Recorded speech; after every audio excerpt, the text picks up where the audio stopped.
प्रेम से बोलो सदगुरु कबीर साहिब की जय। आदरणीय संत महापुरुषों एवं प्रेमी सज्जनों, भक्तों, माता एवं बहनों, परम सौभाग्य का विषय है कि आज सोमवार का हमारा प्रति सत्संग कार्यक्रम प्रारंभ होने जा रहा है। इसमें आप सभी उपस्थित होकर के इस कार्यक्रम को सफल बनाने जा रहे हैं।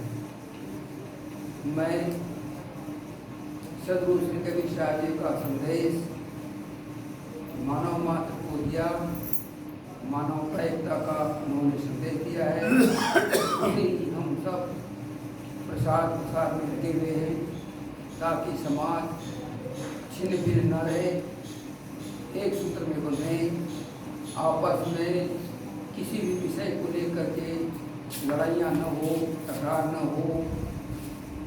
इसके लिए सदगुरु श्री कबीर साहिब जी का विचारधारा परम सराहनीय है और आदरणीय है तथा ग्राह्य है। इसलिए मैं सदगुरु श्री कबीर साहिब जी की वाणी बीजक संग्रंथ से साखी सबलो दुर्मति दूर करो, अच्छा जन्म बनाओ, काग गवन गति साड़ी के, हंस गवन चले आओ। प्रेमी सज्जनों, सदगुरु कबीर साहिब जी इस श्लोक में मंत्र के रूप में दिया है कि हे मनुष्यों, सकलो दुर्मति, जो मति बुद्धि विचार अपना है उसको दूर कर देने वाली दुर्मति, मति बुद्धि को दूर कर देने वाली है, अर्थात हमें भ्रष्ट कर देने वाली है, हमें नरक में ले जाने वाली है, हमें गंदे रास्ता में अग्रसर कर देने वाली है, दुख के मार्ग में ढकेल देने वाली है। ऐसे उस दुर्मति, कुबुद्धि, गलत विचार, गलत कर्म, मोटी भावना, विकार, काम, क्रोध, लोभ, मोह, आशा, तृष्णा, राग, द्वेष, छल, कपट, मद, मत्सर, ईर्षा, ये समाज में कूट कूट करके भरा हुआ है, मन मस्तिष्क में भरा हुआ है। इसको परित्याग कर दो तो हम सभी सुखी हो सकते हैं। सुखी होने का और कोई दूसरा रास्ता नहीं है, केवल अपने विकारों को परित्याग करना है। जो हमको कुमार्ग में ले जाए, कुसंगति में ले जाए, उसको परित्याग कर देना और अच्छे लोगों की संगति करें, अच्छे वाणी वचन का विचार करें, अच्छे सदग्रंथों का अध्ययन करें, मन मस्तिष्क को जो शुद्ध रखे ऐसे विचारों को अवलंबन करें, पढ़े लिखे। समाज में एकता, प्रेम, संगठन, भाईचारा का भाव व्यवहार हो। किसी भी विषय को लेकर के हम लड़े न आपस में। यहाँ हम देखते हैं कि जातिवाद को लेकर के लड़ाई है, संप्रदायवाद को लेकर के लड़ाई है, मजहबवाद को लेकर के लड़ाई है, नाना प्रकार की लड़ाइयाँ हैं। जगत कर्ता के पीछे लड़ाई है। धन संपत्ति वैभव किसी के पास में, उसी में लड़ाई है। तो बहुत सारी लड़ाइयों का बहुत सारी जगह है। तो उन सारी लड़ाइयों को समझना है, हम क्यों लड़ते हैं आपस में, हमारा लड़ाई होने का कारण क्या है। अगर हम इन कारणों को समझ लें तो ये विवाद झगड़ा समाप्त हो जाए और हम सब एक सूत्र में प्यार के साथ हिल मिल करके रह सकते हैं। इस संसार को स्वर्ग बना सकते हैं। और आज हम स्वर्ग बनाने की चेष्टा नहीं करते हैं, आपस में लड़ाई करते रहते हैं, थोड़ी थोड़ी बातों को लेकर के बात करते रहते हैं। ईश्वर ब्रह्म परमात्मा, अब प्रमाण दे रहा हूँ मैं किस प्रकार की कैसे लड़ाइयाँ होती है। घर में जमीन जायदाद को लेकर के लड़ाई, भाई भाई में कलह, खाने पीने को लेकर के झगड़ा, पहने ओढ़ने को लेकर के झगड़ा, जमीन जायदाद को लेकर के झगड़ा, कलह कौशल, कोई थोड़ा बहुत कुछ धंधा फैक्ट्री का कारखाना हो गया उसी में झगड़ा। जिसके पास नहीं है, कमाने की क्षमता नहीं है, दिल दिमाग लगा नहीं सकता है, वो साफ कर नहीं सकते हैं, आशील होते हैं, वो क्या काम करते हैं, जेब काट लेते हैं, जेब काट करके दुखी करते हैं, लूट करके सुखी हो रहे हैं, अपने आप को दूसरों को दुखी कर रहे हैं, छीन करके दुखी कर रहे हैं लोगों को, अपने सुखी हो रहे हैं। तो किसी को कत्ल करके सुखी हो रहे हैं, कत्ल करके काट करके, तो ये सारे झगड़ा लड़ाइयाँ हैं। पर ऐसा नहीं होना चाहिए। अरे आप जब किसी को काटोगे तो कोई आपको भी काटने वाला हो जाएगा, क्योंकि शेर से सवा से संसार में होता है। ये मत सोचो कि संसार में वही सब कुछ हूँ, मेरे से बड़ा कोई नहीं है, मेरे से शक्तिशाली कोई नहीं है। ये कहना निरा मूर्खता है, अज्ञानता है। जो आदमी मोटा कर्म करता है तो उसको भी उसका फल मिलता है। उस मोटा कर्म करने वाले को प्रतिकार करने वाले, दंड देने वाले कोई न कोई हो जाते हैं, आज नहीं तो कल उसका परिणाम भुगतना पड़ता है। इसलिए बात यही है कि हम किसी को न सताएं, खोटा कर्म न करें, लूटे नहीं, खसोटे नहीं, चोरी नहीं करें, हिंसा नहीं करें। अभी हम लोग रास्ते में गाड़ी में आ रहे थे, कई बार ये घटना हो चुकी है हमारे सामने में। तो ये मोबाइल देख रहा था, खिड़की के पास में अंदर रेलगाड़ी बैठा हुआ एक लड़का, ऐसे जो गाड़ी खड़ी थी तो ऐसे ऐसे खड़ा था, बाहर में ऐसे खड़ा था जैसे यात्री खड़े रहते हैं, ऐसे कुछ भी नहीं, पता नहीं चल रहा था कि बिल्कुल चोर होगा। और जैसे गाड़ी चलनी शुरू हुई तो ऐसे वो मोबाइल जो अंदर वाला व्यक्ति सीट बैठा हुआ देख रहा था, सर देखो मोबाइल को घर खींचा और चलते बना गाड़ी चली, और वो मोबाइल वाला गाली देने लगा, गाली देने से कुछ मिलने वाला है। परंतु संजोग ऐसा था कि वहाँ एक दो तीन यात्री लोग और थे जो चढ़ना चाहते थे, तो चढ़ नहीं पाए थे, तो ये हल्ला हो गया, मोबाइल वो लेके तो वो बेचारा सज्जन था, उन्होंने उसके पास गया और छीन करके ला करके उसको मोबाइल को दिया। एक घटना इधर भी हो गई, गाड़ी चलने लगी, मोबाइल देख रहे थे, मोबाइल छीन के लेके गाड़ी चल रफ्तार पहाड़ ले गया। ऐसे ही चोर बदमाश क्यों हो रहे, क्यों ऐसा करते हैं? कमाने की सामर्थ्यता नहीं है, तीन दिमाग में उसके दिमाग से संपत्ति कमाने की क्षमता नहीं है, शरीर से मजबूत भी है, ऐसे कमजोर नहीं है, सिर्फ दिमाग से भी ठीक है, परंतु मेहनत नहीं करना चाहता है, दिमाग खपाना नहीं चाहता है, फ्री कमा लेना चाहता है, फ्री भी मिल जाए, एक सेकंड में हमको लाखों की संपत्ति मिल जाए, एक सेकंड चोरी कर लो, एक सेकंड लगता है झपटने में, छीनने में। 12,000, 10,000, 15,000, 20,000 की मोबाइल मिल गया। तो ये क्या है? ये हमारी कमजोरी है। इन सब चीजों को अगर हम समझेंगे तो शायद ही इसमें अत्याचार, दुराचार, पापाचार, भ्रष्टाचार नहीं होगा। पर इन चीजों को आदमी नहीं करना चाहता है। लाखों में, करोड़ों में कोई एक आध दो चार होते हैं जो इस प्रकार के सोचते समझते रहते हैं। तो सगलों दुर्गति। अब इसी प्रकार के साहिब कहते हैं भाई, तो अब ईश्वर को परमात्मा देखो, हिंदू का अलग ईश्वर, खुदा मुसलमानों का अलग ईश्वर, ईसाइयों का अलग ईश्वर, और संप्रदाय जितने भी मजहब है, आरसी पारसी जितने भी संसार, लाखों मजहब है, और जितने मजहब सबने अलग अलग देवी देवता बना रखा है, कोई किसी का नहीं। और हिंदुओं के देवता तो और ज्यादा है, उन सबके तो एक देवता है, पर हिंदुओं के हजारों लाखों देवता, 33 करोड़ देवता। अब किस देवता को माने, कौन देवता उत्तम है, कौन देवता मध्यम है, कौन देवता उच्च पकड़ेंगे, आधार पकड़ेंगे तो हमारा कल्याण हो जाएगा। तो कोई देवता हमको, किसी भी अगर हम उच्च पकड़ते हैं, आधार पकड़ते हैं, तो हमको कोई सुख नहीं देगा। ये झगड़े का जड़ है। जितने भी देवी देवता ईश्वर परमात्मा खुदा गाड मान रखे हैं, सृष्टि का रचयिता, ये सबसे बड़ा खतरनाक झगड़े का जड़ है। और झगड़ा 1 घंटे का, और झगड़ा 6 महीने का, साल, 2 साल, 10 साल, 12 साल का झगड़ा होता है। छोटे छोटे झगड़े, छोटे 1 घंटे घटम लड़ाइए, चुप हो गए। कुछ बड़ी झगड़ा हो गया, खेती खार वाले संबंधी झगड़ा हो गई, 2 महीने 2 महीने चल गए, और उससे भी ज्यादा हो गया, कोर्ट कचहरी वाली बात आ गई, तो तो 10 साल 12 साल में वो झगड़ा चलते रहता है और उसमें पैसा फूकते रहते हैं, दिमाग खपाते रहते हैं और दूसरे काम होता, दूसरे खर्चा होता, दूसरे काम में खर्चा होता, अच्छे काम में खर्चा होता, वो बच गया और समय की बर्बादी हो गई, पैसे हो रहा है। लूटने वाले लूट रहे हैं, कोरट करके में जाओ, वकील लूटेगा, जज लूटेगा, फलाना लूटेगा, ये लूटेगा, तो लुटाते रहो, ये झगड़ा है। और एक ऐसा भी खतरनाक झगड़ा है तो आदि से अंत तक आज तक समाप्त नहीं हुआ है।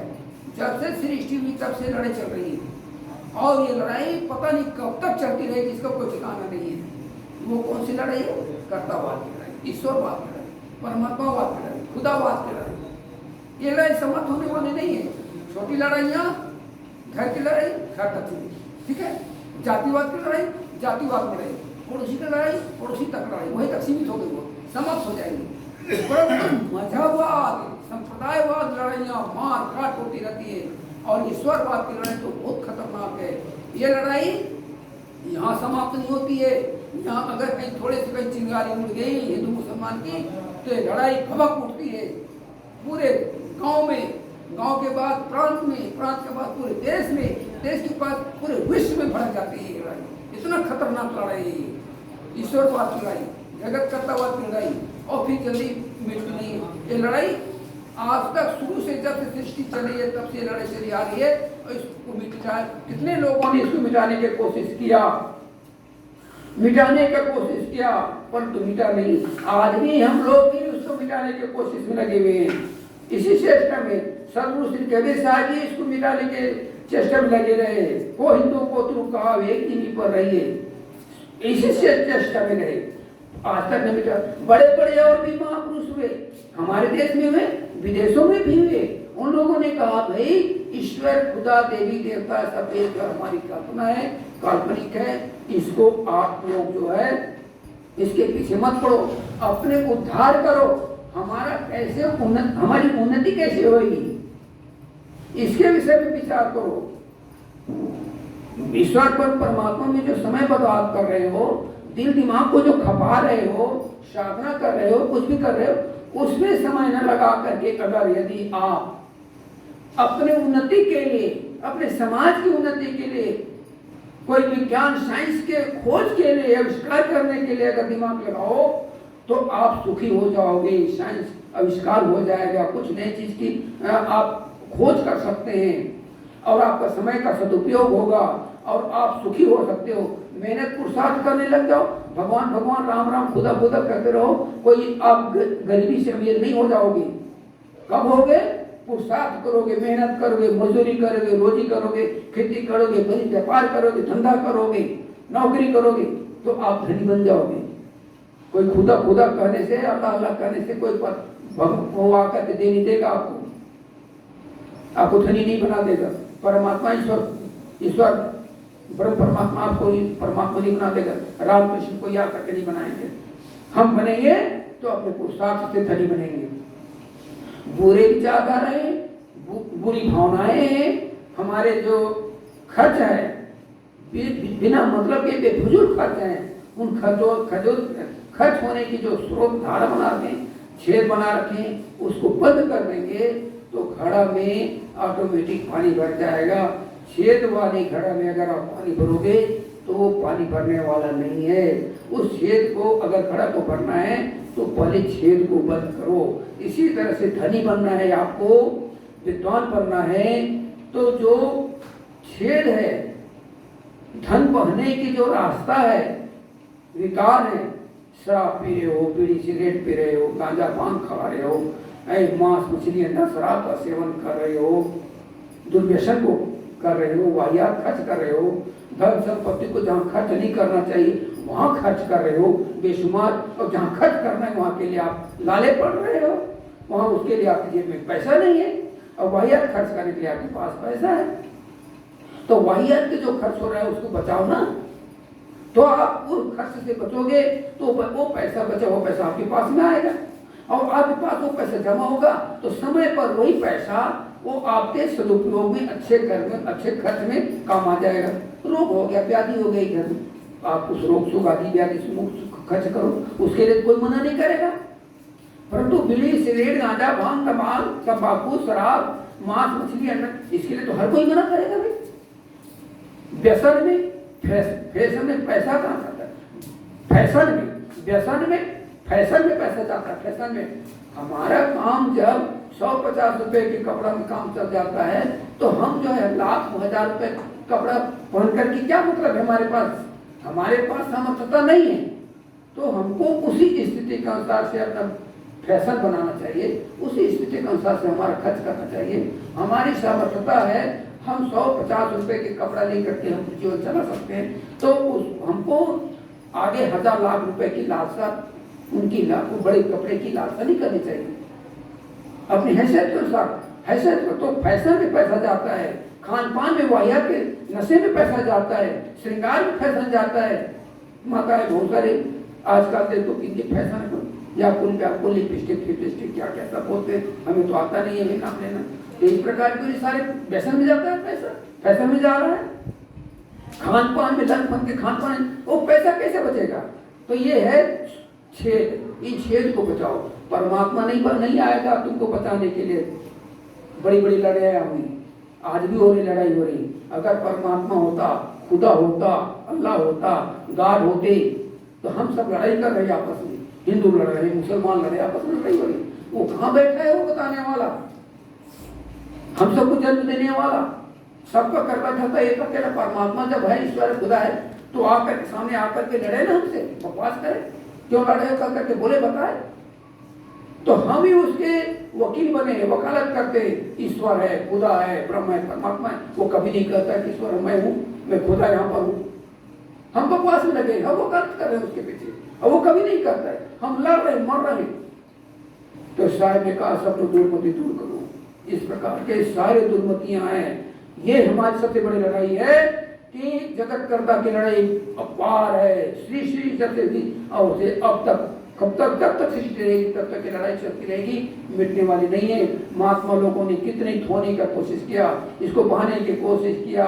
भाई को हिंदू को तुम कहा एक ही में पड़ रही है, कहिया हम तुम एक लो, एक प्राण व्यापक हो, एक जनी जना संसारा, कौन ज्ञान से भय निनारा, भव बालक भग द्वारे आया, भगभोग के कुरुस्ता आया। तमाम सतु का विषय ने पानी धार करके बोला है, सारे विषयों में शायर ने कभी शायर ने बता दिया है, परंतु हम लोग उसके बाद विचार में अब भी अवलंबन नहीं करते हैं।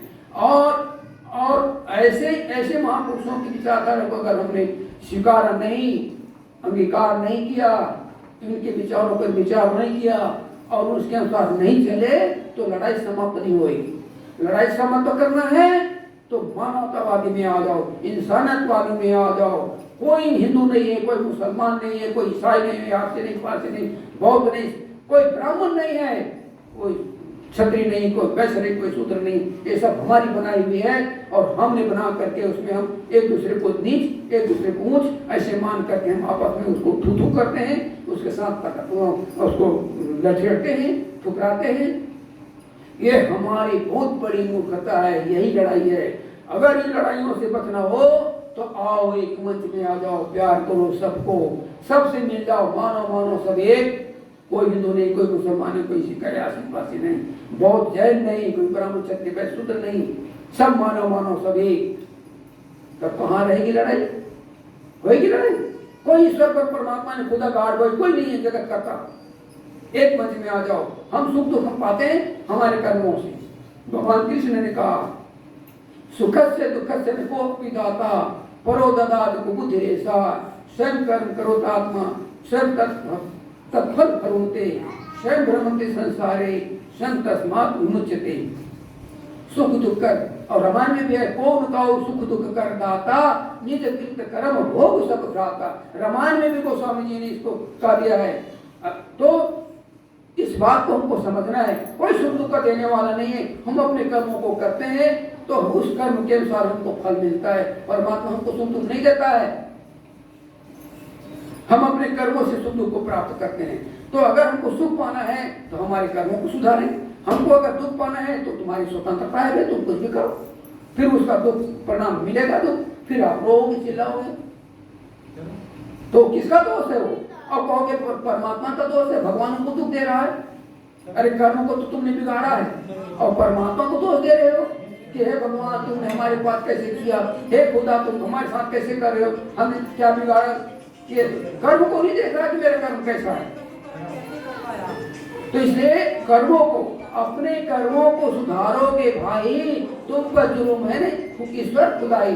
अपने कर्मों का अगर सुधारोगे तो हे भाई तुम्हारे पर ईश्वर खुदा का जुर्म नहीं ढा सकता, वो तुम्हें जबरदस्ती नहीं मार सकता है।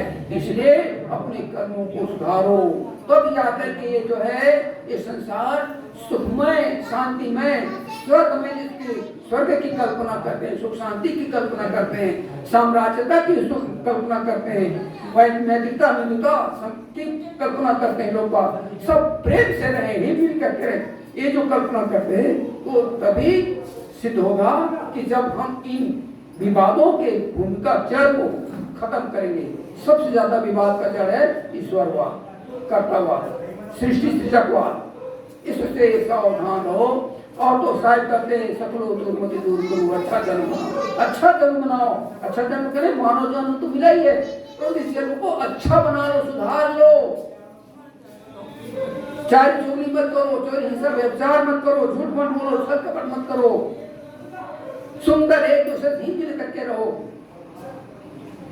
ये बहुत खतरनाक झगड़ा है कर्तावाद का, सृष्टि सृजकवाद। नहीं मिटेगी, मिटेगी नहीं जब तक कि हम मानवतावाद को नहीं अपनाएंगे, एकतावाद को नहीं अपनाएंगे तो ये और झगड़ा तो मिट सकते हैं, बाकी सारे झगड़े मिट जाते हैं। भाई भाई की लड़ाई हो गई, 2 दिन 4 दिन के बाद समाप्त, और उसके पड़ोसी में झगड़ा हो गया, महीने 15 दिन के बाद समाप्त, ठीक है ना। परंतु अगर ईश्वरवाद की लड़ाई चल रही तो शुरू से चल रही है, आज तक मिटी नहीं, कितने मिटाने वाले मिटी नहीं। और जब तक सृष्टि रहेगी और हम जब तक मानवतावाद को नहीं स्वीकार करेंगे तब तक ये लड़ाई चलती रहेगी। तो इस लड़ाई को समाप्त करने के लिए मानवतावाद में आओ, एकतावाद में आओ, संगठन हो, मैत्रिता मित्रता, आपस में एक दूसरे को अपना समझो। वसुधैव कुटुंबकम, भगवान कृष्ण ने हमारे शास्त्रों में ऐसा प्रमाण दिया है कि संपूर्ण धरती आप और मैं और उसको नहीं, मेरा मां बाप नहीं, मेरा भाई बहन भी नहीं, पति पत्नी का नहीं, बाप बेटे का नहीं, पूरे संसार को उन्होंने कहा वसुधैव कुटुंबकम। और ऐसा नारा देने वाला एक भारतीय संस्कृति है, विदेशी संस्कृति ने किसी ने ऐसा कोई नारा नहीं लगाया, कोई उसकी संस्कृति नहीं है। वो तो केवल कहता है कि जो हमारे विचारधारा को नहीं मानता उसको काटो। दूसरी संस्कृति यही कहती है, पर भारतीय संस्कृति कहती है वसुधैव कुटुंबकम, सर्वे भवन्तु सुखिनः, सर्वे सन्तु निरामया, सर्वे भद्राणि पश्यन्तु मा कश्चित् दुर्भाग्येत्। ये हिंदू संस्कृति है, भारतीय संस्कृति है, ये धार करके होती है। इस संस्कृति में आओ, परंतु यहाँ पर ये नहीं करना है कि ये फलाने जाति का है, ये ढेकाना जाति का है, ये नीच जाति का है, उस जाति का नहीं है। इतना होने के बावजूद भी, इतने हमारे ऋषि मुनि संत महात्माओं ने शुद्ध ज्ञान शुद्ध मंत्र देने के बावजूद भी हमारे जड़ में जहर फैला भरा पड़ा हुआ है। जातिवाद का जहर, संप्रदायवाद का जहर, मजहबवाद का जहर कूट के भरा हुआ है। तो ये वसुधैव कुटुंबकम सर्वे भवन्तु सुखिनः कैसे होगा भाई? तुम तो जड़ में जहर भर के रख दिए हो, ये जहर घटाओ, भगाओ इस जहर को। कभी कहीं जाकर के आपको जो है इस शांति मिल सकती है, तब वसुधैव कुटुंबकम सही हो सकता है। सर्वे भवन्तु सुखिनः ये तब सही होगा कि जब आपके अंदर में जो जहर भरा पर जड़ में जहर सींच रखे हो, उस जहर सींच रहे हो उसको उखाड़ के फेंको, उस जहर को निकाल दो उसको, तब जाकर के होगा। तो कबीर साहब ने कहा, क्या बोला? सकलो दूरमति दूर करो, अच्छा जन्म बनाओ, अच्छे जन्म बनाओ, मानव जीवन माया है, इसको सजा लो, संभाल लो। हमको कोई उंगली उठाने वाला न मिले कि ये फलाना आदमी फलाना ऐसा है, वो ऐसा इसने ऐसा किया ऐसा किया, उंगली उठाने वाला मिले। अगर कोई बोले तो अरे सज्जन था भाई, बहुत अच्छे है भाई, बहुत हमारा आदर हो, सत्कार हो, हमारे प्रति श्रद्धा लोगों की बने, ऐसा हम अपने आप को बना ले और संसार सब बन जाए तो क्या सुख का विषय है, क्या ये अच्छा माहौल बन जाएगा, संसार एक सूत्र में सब बन जाएंगे। तो इसलिए आपस की लड़ाइयां छोड़ करके मानवतावाद में आओ और अपने विकारों को परित्याग करो। सकलो दुर्मति दूर करो, अच्छा जन्म बनाओ। काज गमन गति छाड़ के, कौवे की गति, कौवे की क्या गति है? कौवे की गति आप लोग जानते हैं ना, छीनना, खाना, मांस मछली है ना, है ना, खोटे कर्म करना, कहाँ करना, ऐसे वाणी बोलता है कि किसी को सुहाता नहीं है। तो कड़वा वचन बोलना बंद कर दो। कहा कौन मने? कौवे की वाणी। कौवे के जैसे एक कौवा यहाँ पर आ जाएगा तो सब उसको भगाने लग जाएंगे, भगाओ उसको, कहाँ से आ गए। तो ऐसे वाणी मत बोलो। वाणी का भी सुधार, कौवे का मतलब प्रमाण दिया है। कौवे के जैसे कर कर मत बोलो, कड़वा वचन मत बोलो, झूठे मत बोलो, अपशब्द मत बोलो, गाली मत दो किसी को, मीठा वचन बोलो, सीमित बोलो, थोड़े में बोलो, ज्यादा बोलते ही मत रहो, बड़बड़ाते मत रहो, सीमित बोलो, जितना बोलना है, जितनी आवश्यकता उतने बोलो, और प्रिय बोलो और सत्य बोलो। सत्य होना चाहिए और मीठा होना चाहिए और थोड़ा होना चाहिए। ये कवि की गति ऐसा नहीं है, तो उस कवि की गति को त्याग करके इस गति में हंस गति में जाओ, जो हमने बताया हंस गति है। मीठा बोलना, प्रिय बोलना, सत्य बोलना, है ना, सीमित बोलना, हंस गति चल जाओ। मानवता के एकता के सूत्र को धारण करो, इंसानियत में आ जाओ, मानवता को स्वीकार करो। और जितने भी मानंदी है, ये वाणी के जाल है, इस वाणी के जाल से बचो, अपने आप को सजाओ, संवारो, और देश के लिए आप जो है, विश्व के लिए आप सहयोगी बनो। विश्व जो है शांतिमय वातावरण में पले फूले बढ़े विस्तार हो। इन्हीं शब्दों के साथ मैं अपने वाणी को विराम देता हूँ। प्रेम से बोलो सदगुरु कबीर साहिब की जय।